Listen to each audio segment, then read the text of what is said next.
Radio Lomé, il est 12h30 minutes.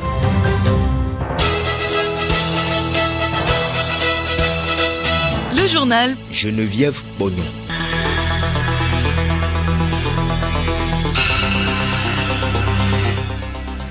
Madame, Monsieur, bonjour et merci de nous choisir pour vous informer à l'heure du journal. La communauté musulmane de par le monde célèbre mardi prochain la fête de Tabaski ou l'Aïd el-Kébir. Une célébration appelée encore fête de mouton. Est-il permis d'acheter collectivement une bête? Élément de réponse dans cette édition. Élection présidentielle ce dimanche à Sao Tomé et Principe, petit archipel dans le golfe de Guinée.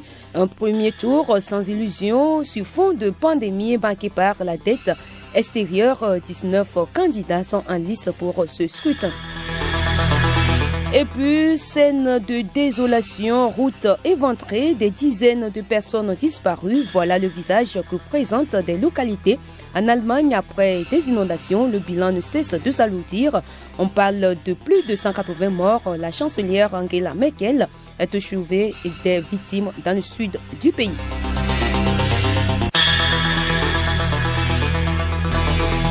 radiolomé.tg.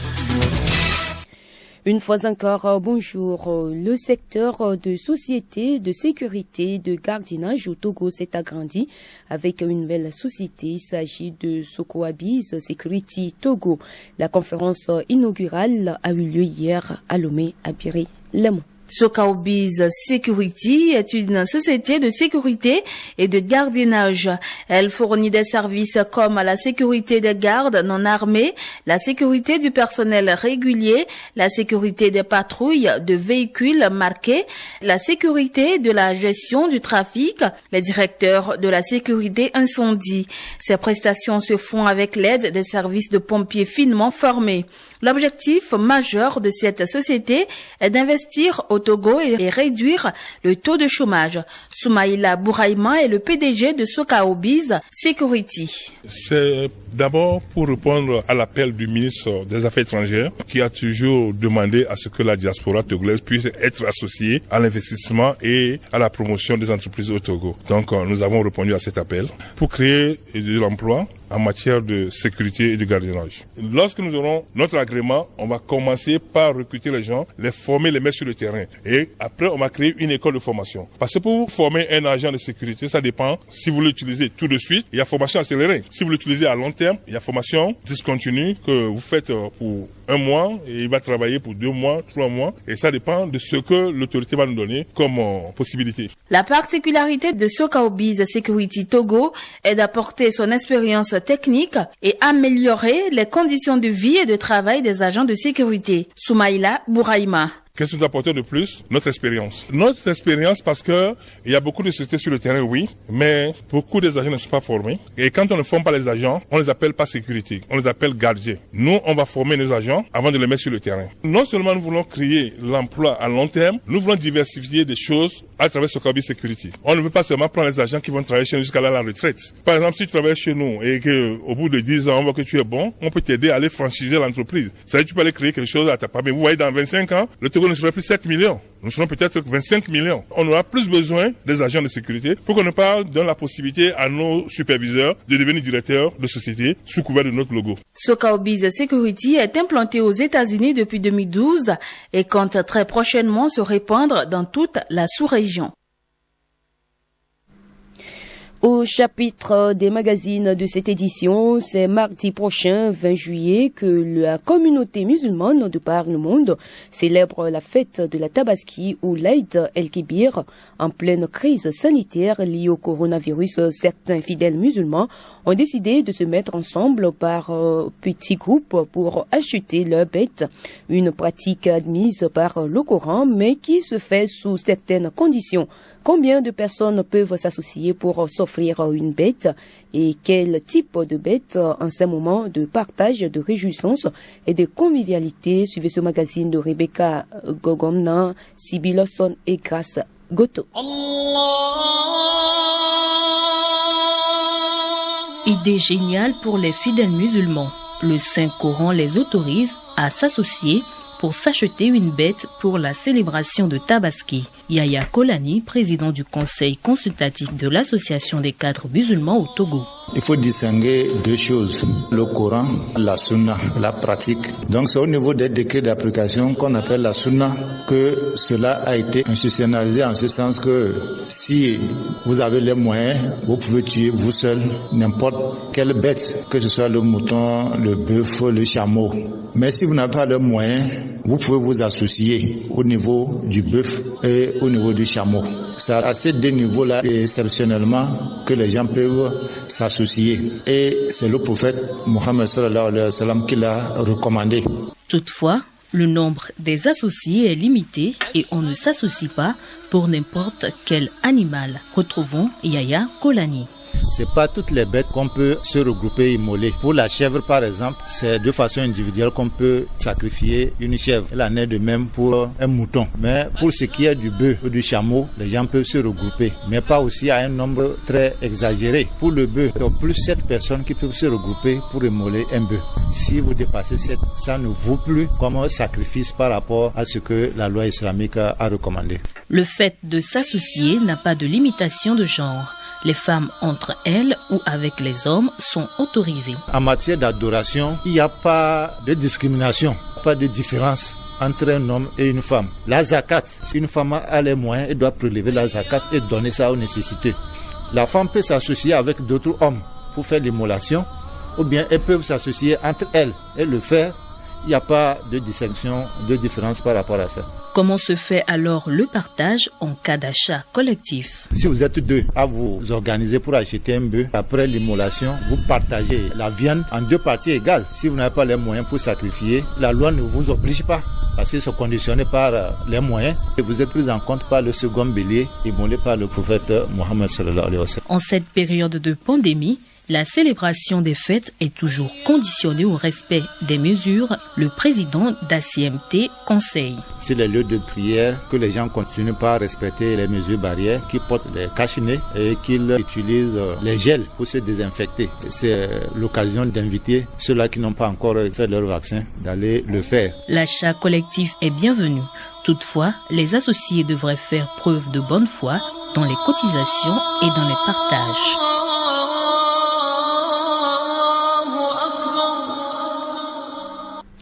Et à l'occasion de la grande fête de Tabaski, le bureau exécutif de l'Union musulmane du Togo a le plaisir d'informer la communauté musulmane que la fête Aïd el-Kébir sera célébrée le mardi 20 juillet 2021 sur toute l'étendue du territoire national. Les prières de circonstance se dérouleront aux lieux habituels consacrés à cet effet entre 9h et 9h30. Le bureau rappelle que les mesures barrières doivent être scrupuleusement respectées, notamment le port de cache-nez, l'usage du tapis individuel, la distanciation sociale d'au moins 1 mètre, enfin éviter les accolades et embrassades. Le bureau exécutif de l'Union musulmane souhaite une bonne fête de l'Aïd el-Kébir à toute la population togolaise. D'un magazine à un autre, les événements porteurs de risques tels que la maladie, la vieillesse et les accidents lorsqu'ils surviennent dans la vie du travailleur réduisent ses moyens financiers. Et sans la protection sociale, difficile de se tirer d'affaire, de s'épanouir. Que faut-il entendre par protection sociale? Quelles sont les mesures pour en bénéficier? Élément de réponse dans ce magazine de Nathalie Wanegé.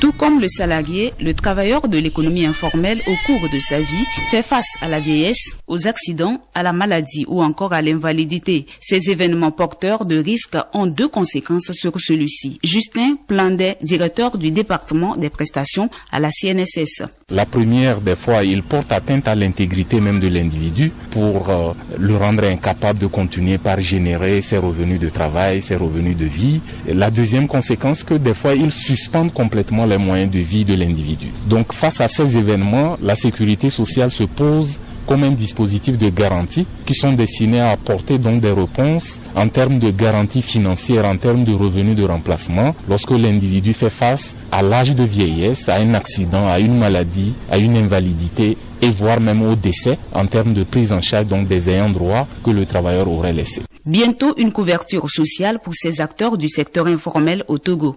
Le premier principe pour en bénéficier est la contribution du travailleur sur la base de son activité. Retrouvons le directeur du département des prestations à la CNSS, Justin Plandé. Vous êtes un mécanicien au bord de la route. Au quotidien, vous faites vos activités. Au cours de cette journée, si vous gagnez 1000 francs, vous pouvez décider, après avoir fait les comptes, d'envoyer 200 sur votre compte assurance sociale pour la retraite. Et si le lendemain, vous n'avez rien gagné, on ne viendra pas vous tenir le coup. Donc, en fonction de vos revenus et de façon flexible, vous allez accumuler des cotisations à votre rythme sur un compte de sécurité sociale. Et ce compte va être rémunéré. Et à partir d'un âge fixé, nous avons proposé l'âge plancher de 55 ans. Vous pouvez dire, je veux qu'on m'ouvre un droit. Et attention, ce droit, c'est une rente viagère. Tant que vous vivez, vous allez pouvoir bénéficier de cette garantie sociale. Donc, c'est votre capital cumulé, rémunéré, qui est converti en rente viagère.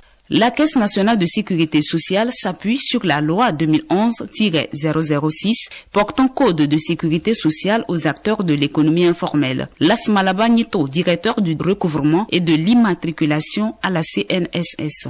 Depuis des années, la Caisse nationale de sécurité sociale s'est occupée de la protection sociale des travailleurs salariés. Mais les travailleurs salariés ne représentent qu'une infime partie de la population togolaise active. Et pour permettre à l'ensemble de cette population mise à l'écart depuis des années de pouvoir bénéficier de l'assurance sociale, depuis 2019, la Caisse a rencontré les acteurs du secteur informel pour échanger avec eux, voir quelles garanties elle peut les apporter pour que leurs vieux jours soient assurés. C'est à l'issue de cette tournée que la Caisse nationale de sécurité sociale a arrêté l'assurance vieillesse pour tous pour ces acteurs du secteur informel.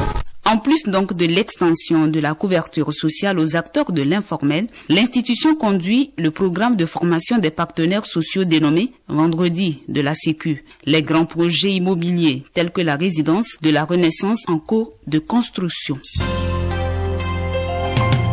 Le journal Geneviève Bonnet. À l'étranger, la Cour de répression des infractions économiques et du terrorisme au Bénin a rejeté vendredi la demande de mise en liberté provisoire de l'opposante Riki Amadjougou. L'ordonnance de rejet a été adressée samedi à ses avocats. Le 9 juillet dernier, l'avocat français Pierre Anastasi s'est rendu à Cotonou et a déposé avec ses confrères béninois cette demande, estimant que le dossier était vide et que leur cliente placée en isolement total à la prison de Misérérité. Jean-Luc Mélenchon entame ce dimanche une visite de 4 jours au Burkina Faso. Le candidat de la France insoumise à l'élection présidentielle entend ainsi améliorer sa stature sur le continent africain et le choix de se rendre à Ouagadougou, lieu de l'appel d'Emmanuel Macron à de nouvelles relations entre la France et l'Afrique, n'est bien sûr pas innocent. Les forces armées au Mali ont annoncé hier le rapt de 3 Chinois et de 2 Mauritaniens travaillant pour des entreprises de construction dans la région du Sahel, non loin de la frontière avec la Mauritanie. Une attaque par des assaillants dont l'identité et l'origine n'ont pas été indiquées s'est produite sur un site de travaux à quelques 55 km de la ville de Kala, dans le sud-ouest du pays. Des équipements de chantier ont également été détruits, a indiqué l'armée sans plus de détails. Le président du Parti démocrate chrétien fait face à de nouvelles accusations de viol sur mineurs. Eugène Diomine, donc alors opposant au président Kabila, avait déjà été accusé de faits similaires en 2014, condamné à 10 ans de prison. Il avait toujours clamé son innocence et avait été libéré en mars 2019 à la faveur de l'arrivée au pouvoir de Félix Tshisekedi. Eugène Diomine Dongwala a été arrêté vendredi et libéré 24 heures plus tard. Le sommet de la CPLP, la communauté des pays de langue portugaise, s'est terminé. L'Angola a pris la présidence tournante de cette organisation composée de 9 États membres, dont le Mozambique. Le conflit du Cabo Delgado, dans l'extrême nord du pays, où Total a suspendu son projet gazier après une attaque djihadiste début avril, a été un des sujets du sommet, mais aucun soutien concret n'a été décidé. Je le disais en titre, on vote ce dimanche à Sao Tomé et Principe, petit archipel africain dans le golfe de Guinée, proche de l'Équateur. Les Sao Toméens sont appelés aux urnes pour élire leur nouveau président. Un premier tour sans illusion sur fond de pandémie et marqué par la dette extérieure. 19 candidats sont sur la liste de départ, mais pas le président sortant, Evaristo Carvalho, qui ne se représente pas. Il y a 3 fois plus de candidats il y a 5 ans grâce Goto. Déjà en lice, plusieurs membres du parti présidentiel, le Mouvement pour la libération de Sao Tomé et Principe, parti social-démocrate dont Guilherme Posé da Costa, l'un des principaux favoris qui porte finalement les couleurs du parti au pouvoir. Les autres personnalités en vue qui participent à la course sont Carlos Villanova, le candidat de l'opposition de l'Action démocratique indépendante, et Delfim Das Neves, l'actuel président de l'Assemblée nationale. Tous dénoncent la corruption et le bano, pratique endémique à Sao Tomé qui consiste à acheter les voix lors des élections. Le président sortant Evaristo Carvalho en a même touché un mot lundi lors de son discours à l'occasion de la fête de l'indépendance où il avait exhorté les Santoméens à rester libres. Malgré l'embarras du choix, beaucoup d'électeurs vont voter sans illusion. Ce petit archipel dépendant du tourisme subit de plein fouet les conséquences du Covid-19 qui a poussé les hôtels à la fermeture et accentué le chômage. Autre défi, celui de l'État qui est fortement endetté envers l'Angola et la Guinée équatoriale. Autant de priorités qui attendent le nouveau président qui devra composer avec le Premier ministre Georges Boum-Jésus, chef du gouvernement. Dans le régime semi-présidentiel de Sao Tomé et Principe, c'est ce dernier qui détient véritablement le pouvoir.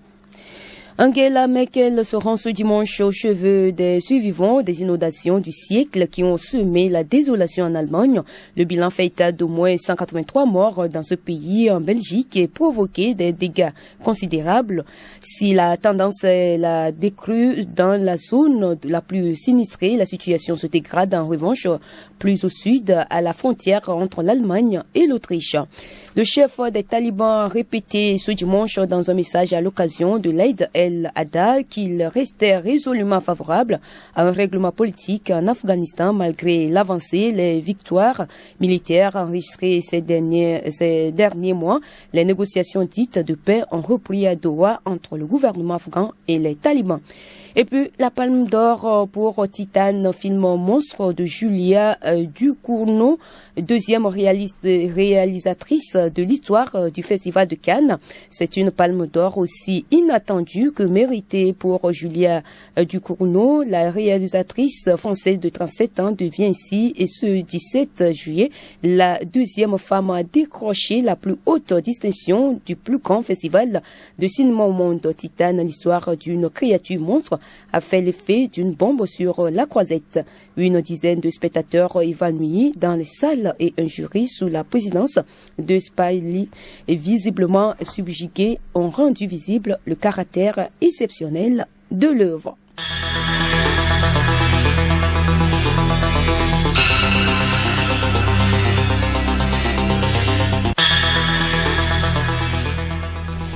Ainsi se referme cette édition. Merci de votre fidélité. Merci à vous qui nous avez suivis. Et avant de nous quitter, retenez que la communauté musulmane de par le monde célèbre mardi prochain la fête de Tabaski ou l'Aïd el-Kébir, une célébration appelée encore fête de mouton. Est-il permis d'acheter collectivement une bête? Vous avez eu des éléments de réponse dans cette édition. Et puis, scène de désolation route éventrée, des dizaines de personnes disparues.